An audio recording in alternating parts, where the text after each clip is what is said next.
Can't conclude currently that SEBI failed. Supreme Court's expert panel और Adani Hindenburg saga.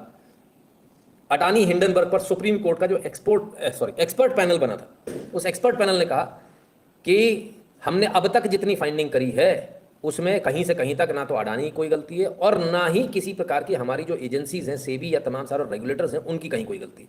सब कुछ सही है एक्सेप्ट एक सटोरिया ने गड़बड़ करी है. समय और मांगा, बोले इतनी जल्दी इसको कंक्लूड नहीं किया जा सकता, संभव नहीं है, समय और दिया जाए. सुप्रीम कोर्ट ने हालांकि उसमें थोड़ा एतराज़ रहता है कि समय क्यों, कितना, कब, क्या. तो बोले ऐसा नहीं होता, समय लगेगा जांच करने में, बड़ा काम है, इतनी आसानी से जांच नहीं हो पाएगी. तो फिलहाल प्राइमा फेसी तो अडानी बरी हो गए, सेबी बरी हो गया, सारे रेगुलेटर्स बरी हो गए. तो गलती होगी तब ना कुछ फंसेंगे. और गलती किसने करी? सटोरिया ने. एक सटोरिया 2 कौड़ी का आया और बोल के चला गया. चलिए देखें जरा. हिंडनबर्ग अडानी मामले पर सुप्रीम कोर्ट की कमेटी की रिपोर्ट. पहली नजर में कोई फर्जीवाड़ा नहीं, सेबी करे आगे की जांच. तो कहते हैं पहली नजर में कोई फर्जीवाड़ा नहीं है साहब, सेबी आगे की जांच करे.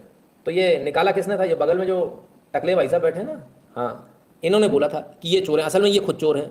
तो ये कह रहे थे ये चोर है, चोर मचाए शोर वाली स्थिति थी. तो समझ लीजिए इसमें पूरे मैटर में हुआ क्या. या इन्होंने बोल दिया ये तो इनके बुक्स ऑफ रिकॉर्ड सही नहीं है, फलाना है, ठिकाना है, ऐसा गलत है, वैसा गलत है, दुनिया भर की इन्होंने बातें कर दी. चलो अच्छी बात है, आपने इतनी सारी बातें कर दी, बट उससे हुआ क्या? उससे क्या होने वाला है? उससे शॉर्ट सेलिंग करके इन्होंने पैसा बना लिया, आपको डरा दिया, डर का पैसा आपसे वसूल लिया ना. ऐसे ये भी लोग तो डराते हैं, बाहर खाना साफ नहीं है, ऐसा नहीं है, वैसा नहीं है, हमारे यहाँ खाओ साफ स्वच्छ है. हमारे यहाँ खाओ साफ स्वच्छ के बाद हुआ क्या? क्या नतीजा? कई बार तो उन्होंने वो सब खिला दिया जो आपने खाते नहीं हो आप कभी. कभी वो फ्रेंच फ्राइज की कहानी मालूम है कि नहीं मालूम?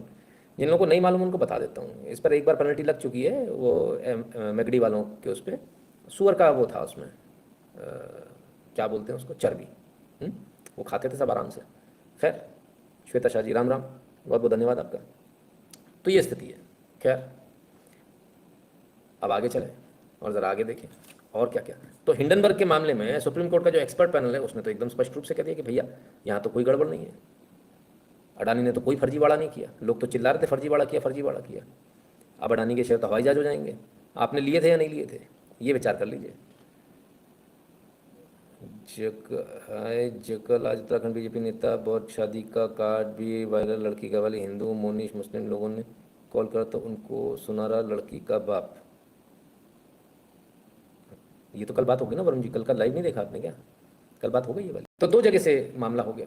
अब जो कोर्ट में दस्तावेज दिए, जो एक्सपर्ट पैनल, जो सुप्रीम कोर्ट के अपॉइंटेड एक्सपर्ट पैनल, जो कमेटी ने जो दस्तावेज दिए, उसमें क्या लिखा था? Committee notes that all such investigations must be completed in a time bound manner at this stage, taking into account the explanations provided by SEBI supported by empirical data. Prima facie it would not be possible for the committee to conclude that there has been a regulatory failure around the allegations of price manipulation. कोई price manipulation नहीं हुआ है किसी भी प्रकार का, ठीक है ना, कोई प्राइस मैनिपुलेशन नहीं हुआ है, ठीक है. तो ये तो एकदम क्लियर हुई बात. जो झूठ जो बोला जा रहा था कि अडानी ने प्राइस रिगिंग करी, यहाँ तो साफ मना कर दिया, कोई प्राइस मैनिपुलेशन हुआ ही नहीं किसी भी प्रकार का. तो ऐसा झूठ बोला क्यों जा रहा था?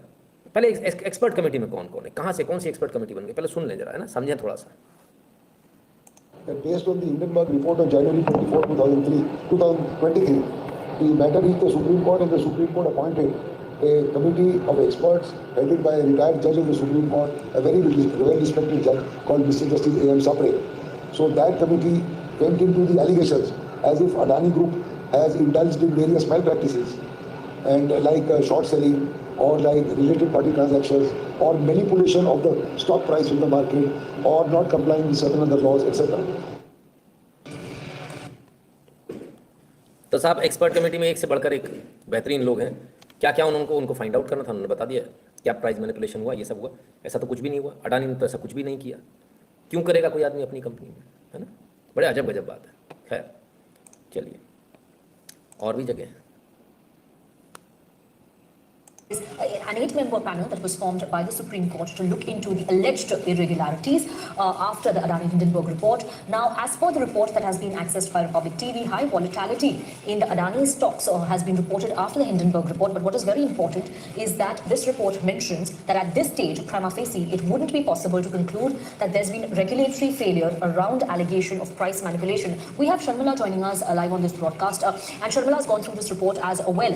Sharmila, if you can actually read through the excerpts of this report and tell us how this report sort of primarily gives a clean sheet to Adani as well as the regulatory body SEBI in this entire controversy that has erupted. Yeah, hi. So we know that this committee was constituted on the 2nd of March and was given 2 months to furnish their report on whether there has been a market manipulation, whether there has been any fund diversion towards Adani from foreign players. So this is, I'm just going to read what we have primarily got from the report this morning, which is the committee has concluded that तो भाई क्या foreign से कोई पैसा आया? Foreign का पैसा इधर उधर, कोई शेल कंपनी इसमें इन्वॉल्व थी, कुछ था? इसको लेकर पहले ही जो है बातचीत हो चुकी। पहले ही मॉरिशस के जो मिनिस्टर हैं उन्होंने कह दिया कि ये सब झूठ है, फेक है, हमारे यहाँ कोई शेल कंपनी ऑपरेट ही नहीं करती। तो तमाम सारी चीज़ें टाइम एंड अगेन बार बार आ रही हैं। अब तो एकदम क्लियर हो गया कि अडानी का इसमें कहीं कोई जो बताया जा रहा था, जो झूठ एक परोसा जा रहा था, वो झूठ तो आज पर्दाफाश हो गया उसका। लेकिन कुछ लोग तो यहाँ पर कुछ पॉलिटिकल पार्टी तो बदले लेके घूम रही थी, उनका अब क्या होगा? वो लोग क्या करेंगे? अब वो पॉलिटिकल पार्टी कहाँ जाएंगी? क्या वो माफ़ी मांगेंगे? क्योंकि जो झूठ उन्होंने चलाया था, राफेल की तरह यहाँ भी झूठ चलाया था। लेकिन अफसोस, जैसे राफेल फेल हुआ, ये भी फेल हो गया। राफेल की तरह अडानी भी फेल हो गया ना, पंचर हो गया सर, हवा निकल गई। Right, Shravan. First thing I would like to say is that the expert committee comprises of very eminent people who have been appointed by the Supreme Court, and one should not raise any aspersions on their capability or their credentials. Now, I would certainly like to add that there have been 3 developments that have taken place since the January 24th Hindenburg report that had been in the public domain. The first development was the statement by the Mauritian minister who said that there are no shell companies which are operating from his country, Mauritius, as such regarding the Adani Group.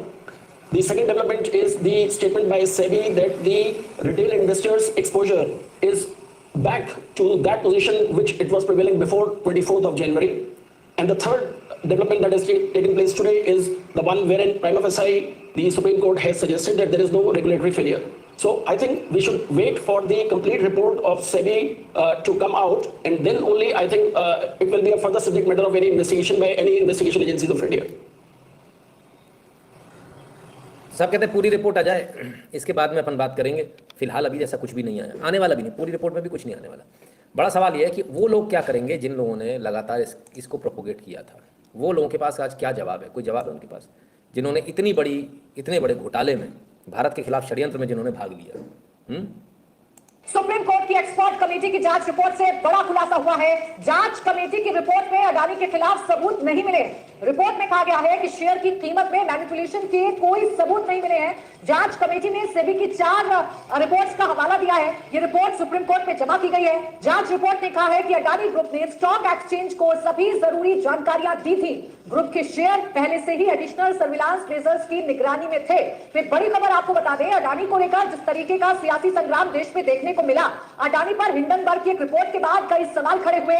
Supreme court में मामला गया, जांच committee बनी और अब जो report सौंपी गई है उसके मुताबिक ये सबसे बड़ा खुलासा हो रहा है कि किसी भी तरीके का कोई भी मैनिपुलेशन नहीं मिला है। सुप्रीम कोर्ट की एक्सपर्ट कमेटी की जांच, कोई भी मैनिपुलेशन नहीं मिला है। तो अब ये जो सदन में लेके खड़े होते थे, संसद में लेकर खड़े हो रहे थे, इतने सारे पोस्टर वगैरह, अब क्या करेंगे? राफेल में भी ऐसे ही झूठ बोला, यहाँ पर भी ऐसे ही झूठ बोला। बात सिर्फ झूठ बोलने की नहीं, बात इसकी है कि देश के खिलाफ एक जो षड्यंत्र हो रहा है उसमें साथ देना ये कितना बड़ा पाप है, सोचिए। और इस तरह से क्यों आप उसमें साथ दे रहे थे? आपको तो पता है। ये समझिए, ये तो बहुत किस्मत की बात है कि अडानी के ऊपर हमला किया। और अडानी इतना हिम्मत वाला था, दमदार था सॉरी, कि जिसने हिम्मत करके सबका पैसा भी लौटा दिया, अपने काम रोक रोक के पैसा लौटा दिया, फटाफट पैसा लौटाया। वैसे आप लोगों की जानकारी के लिए एक बात बता दूं, अभी कल ही मैंने एक खबर पढ़ी थी, 1.3 बिलियन डॉलर्स उठा लिए अमेरिकी मार्केट से, वहाँ से उगा लिए अडानी ने। अभी कल की रिपोर्ट है, ठीक है ना। तो अडानी को तो कोई फर्क नहीं पड़ा। सबसे मजे की बात है, अमेरिका से ही ये हिंडनबर्ग आता और कहता कि अडानी तो डूबने वाला है, और अमेरिका ही इसमें पैसा लगा देता, 1.3 billion US dollars. Can you imagine कितना रुपया होगा? कोई बताना जरा मेरे को, कैलकुलेट करो। नहीं, मैं तो थोड़ा कमजोर हूँ मैथ्स में। तो ये जो अडानी के खिलाफ जो मैटर चल रहा था, ये बेसिकली कुछ नहीं था, ये आपके देश की साख को डुबाने का एक प्रयास था। क्या था? Domino effect. जो उनके आ रहा ना, एक बैंक फेल हुई, दूसरी हो गई, तीसरी हो गई, चौथी हो गई, टक टक टक टक टक निपटते चले जा रहे हैं। वो बैंक फेल हो गई जिनके बारे में अमेरिका दम भरता था, इनका तो कभी कुछ हो ही नहीं सकता। और तो और छोड़िए, अमेरिका की हालत ये होगी कि अपना ही डेट, अपना ही उधार चुकता नहीं कर पा रहे, भर नहीं पा रहे। तो अभी तो और बुरा हो सकता है इनके साथ। तो फिर क्या करें? तो भारत के ऊपर हमला कर दो, ध्यान वहां से हटाने के लिए भारत के ऊपर हमला कर दो। प्रॉब्लम क्या, उन्हें भी मालूम है भारत में गद्दार बहुत है। हम झूठ बोल देंगे, उस गद्दार, वो वहाँ के जो गद्दार हैं उसको भी लेके भागेंगे। और गद्दार क्यों लेके भागेंगे? उसका रीज़न है क्योंकि गद्दारों को इस बात के पैसे मिल रहे हैं कि तुम इसको प्रोपोगेट करो। तो अडानी को टारगेट किया था कि अडानी फेल हो जाए। अगर अडानी फेल हो जाता, अगला नंबर रिलायंस का था। अगला बिरला का, अगला टाटा का, अगला गोदरेज का, एक के बाद एक के बाद एक के बाद एक सबकी लाइन लगती। क्योंकि भाई मार्केट तो वही है ना, पैसा तो वही का वही है। आपने एकदम से कहीं से एकदम से गैप जो आएगा उसको फिल करने के लिए दूसरा गिरेगा, दूसरे के तीसरा, डोमिनो इफेक्ट हो जाता है, पूरी इकोनॉमी आपकी बर्बाद हो जाती है, पूरा देश आपका बर्बाद हो जाता है। ये बहुत बड़ी साजिश थी, सबसे बड़ा देशद्रोह था ये आज का। फाइनेंशियल इतिहास में इससे बड़ा देशद्रोह नहीं हो सकता। इसे बोलते हैं फाइनेंशियल टेररिज्म, है ना। ये फाइनेंशियल आतंकवाद था जो देश के खिलाफ खेला गया। अमेरिका में बैठे हिंडनबर्ग ने आकर फाइनेंस मार्केट में बम फोड़ा, और लेकिन बस थोड़ा नुकसान हुआ, ज़्यादा नहीं हो पाया। और वो नुकसान भी क्यों बच गया? क्योंकि हिंदुस्तानियों को मालूम था हमारी कंपनी सही है। बहुत सारे लोगों ने बोला डूब गई, वो तो वो कह रहा है उसके पेपर सही नहीं होंगे, पर हमने कहा नहीं, पेपर एकदम सही है, आंख बंद करके शेयर लो। और आंख बंद करके आप लोगों ने जो शेयर लिए उसका ये नतीजा है कि आज अडानी बच गया। आप लोगों ने जो हथेली लगाई उससे बच गया। अगर कहीं आप लोग ये हथेली नहीं लगाते 1000 रुपये के आसपास, और अगर कहीं ये 500 के आसपास जाता तो ये नीचे ही नीचे चलता चला जाता। लेकिन भारत में दिमाग वाले लोग हैं, सबने दिमाग लगाया। दिमाग लगाने के बाद लोगों के सीधे एक ही चीज़ आई, भाई इसके पास एसेट्स कितनी है, तो जितना पैसा उससे कई, जितना उधार लिया उससे कई गुना ज़्यादा एसेट्स है। 74% के आसपास की खुद की इसकी शेयर होल्डिंग है। तो सवाल ही नहीं उठता, आदमी अपने आप से झूठ थोड़ी बोलेगा अपनी शेयर होल्डिंग में। हाँ, यदि यही उल्टा होता, 74% पब्लिक की शेयर होल्डिंग होती, तो एक बार को दिक्कत आ सकती थी। पर इससे एक सबक तो मिल ही गया भारत के कॉर्पोरेट्स को। लेकिन अब सवाल ही उठता है कि सुप्रीम कोर्ट इसमें क्या निर्णय देगा। मुझे लगता है कि सुप्रीम कोर्ट को निर्णय देना चाहिए, जितने भी लोग इसमें इन्वॉल्व थे भारत के अंदर, उनको फाइनेंशियल मार्केट पर कमेंट करने से और फाइनेंशियल मार्केट में इन्वेस्ट करने से आजीवन बैन लगाना चाहिए। जितने भी लोगों ने ट्वीट किया हो या फेसबुक पर लिखा हो, इन पर आजीवन बैन होना चाहिए। जितने भी लोग हो, चाहे वो सदन के अंदर लोगों ने बोला, सदन के बाहर बोला, उससे कोई फर्क नहीं पड़ता। इन पर आजीवन मार्केट के बारे में कमेंट करना और मार्केट में पैसा इनका लगाना या ये किसी और को सलाह दें, वो बैन होना चाहिए, पहली बात। दूसरी बात, हिंडनबर्ग जैसी कंपनियों को भारत में बैन करना चाहिए कि कोई भी कंपनी भारत में या भारतीय किसी कंपनी के बारे में कोई यदि वक्तव्य देती है तो उसको भारत में नहीं छापा जाएगा। ये बैन लगाने की बहुत आवश्यकता है, बहुत ज़रूरी है। सोचिए अगर एक बार के लिए डोमिनो इफेक्ट हो जाता तब क्या स्थिति होती। आज आप जानते हैं कि हाँ होते हम लोग। हमारा हाल भी श्रीलंका और पाकिस्तान जैसा करने की कोशिश करी इन लोगों ने, पर हो नहीं पाया, क्योंकि आप लोग हैं। आप लोगों ने, बुरा ज़रूर लगा आपको, लेकिन आपने महंगा पेट्रोल भी भराया, बुरा ज़रूर लगा आपने, लेकिन इसके बावजूद आप लोगों ने हर समय देश का साथ दिया। और सबसे बड़ी बात, देश के कॉर्पोरेट्स का साथ दिया, ये बहुत बड़ी बात है। जिस तरह से आप लोगों ने अडानी के शेयर जैसे नीचे आए सबने खरीदे, और आज मैं समझता हूँ सब लोग फायदे में भी है, नुकसान किसी का नहीं हो रहा होगा। और अब तो और ज़्यादा फायदा होने वाला है। तो अब देखें क्या होता है ना। तो अडानी सब पर मानहानि केस ठोकना चाहिए। देखिए अब वो क्या करेंगे क्या नहीं करेंगे वो एक अलग बात है, वो कर रहे हैं, यूएस कोर्ट में कर रहे हैं, है ना। अब ये तो इन्होंने बोला ना हम ऐसा मानते हैं, ये इन्होंने ये नहीं बोला कि ऐसा है। हिंडनबर्ग ने जो रिपोर्ट में कहा, ये कहा हमें ऐसा लगता है कि ऐसा है। और उसको छापा किसने? छापने वाले दूसरे देश में बैठे हुए लोग, उन्होंने छाप दिया कुछ का कुछ। तो ये पूरा एक सिस्टम था, वेल ऑयल्ड सिस्टम था, जिसमें आपके देश को कैसे भी करके भट्टा बैठाना था आपके देश का। बैठा नहीं पाए। क्यों नहीं बैठा पाए? कोशिश तो बड़ी करी साहब। S&P स्टैंडर्ड्स एंड पुअर, खुद का पता नहीं है कब तक रहेंगे कब नहीं रहेंगे, कब गायब हो जाएंगे, लेकिन भाई साहब दूसरों को रेटिंग दे रहे हैं। S&P ने भारत की सोवरेन रेटिंग को BBB पर रखा बरकरार। तो BBB पर बरकरार रखा है साहब। बहुत सारे लोग सोच रहे थे रेटिंग कम होगी, फलाना होगा, ठिकाना, ऐसा कुछ नहीं हुआ, बरकरार रखा। हालांकि हमारे हिसाब से रेटिंग बढ़नी चाहिए थी, है ना।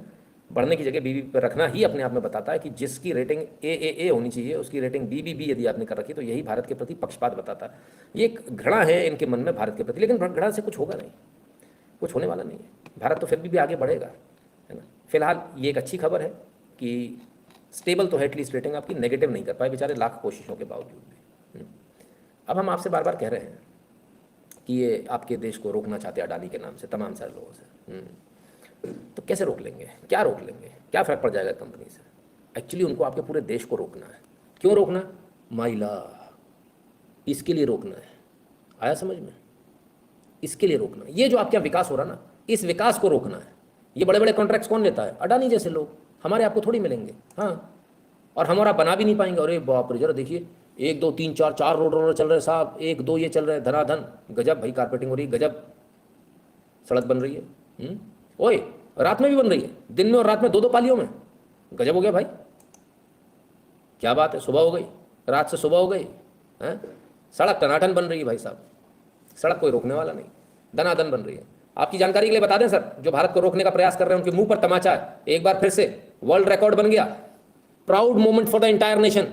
The Ghaziabad Aligarh expressway has made history by achieving a remarkable feat, the laying of bituminous concrete over a distance of 100 lane kilometers in an unprecedented time of 100 hours।